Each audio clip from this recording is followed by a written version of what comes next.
Rishabh পান্তের calibre নিয়ে তো কোনো প্রশ্ন ওঠার কথা নয়। না না, তবে একদমই নেই। এই যে মানে হাইয়েস্ট পেড প্লেয়ার আইপিএল এ 27 কোটি টাকা is not a matter of joke.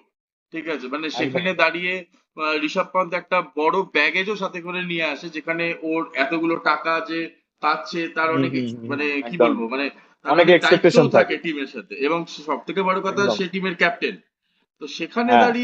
সেখানে দাঁড়িয়ে ঋষভ পান্তের তো সেই জায়গাটাকে পেড অফ করতে হবে, মানে কিছু করার নেই। একদম নইলে একদম। আমরা হ্যাঁ হ্যাঁ হ্যাঁ। গতবারে যেটা হয়েছিল সেটা, তার পুনরাবৃত্তি আমরা সেটা দেখতে পারি। ঠিক আছে, তবে কালকে গেইল কালকে আর সবাই যখনই আউট হয়েছে যে আজ মিমটা বেরোনো শুরু হয়ে গেছে যে টুডে সিন, যে আমাদের গোয়েঙ্কা ভার্সেস ঋষভ পান্ত, বাট সেটা হয়নি, যাই হোক। ভেতরে কারণ কি কালকে হয়েছে ভগবানই জানে। শুধু 6 বলে শূন্য না, কারণ ব্যাটসম্যান শূন্য রানে আউট হ্যাঁ, হতে পারে। তবে কালকে যে স্টাম্পটা ঋষভ পান্ত মিস করেছে, ঠিক আছে, মানে ওটা খুব হুম, ভাইটাল, হুম, মানে ওই জায়গায় ঋষভ পান্তের ওটা মিস করে হয়তো সেই, মানে ওই মিসটা না করলে হয়তো ম্যাচটা হুম। বেরো করে নিতে পারতো আর, মানে ওকে হয়তো কেউ ব্লেমও করতো না ওর পুরো ইনিংসটার জন্য বা পুরোই। ক্যাপ্টেন্সিটার। Good shot, beautifully played down the ground. That's a lovely cover to straight drive.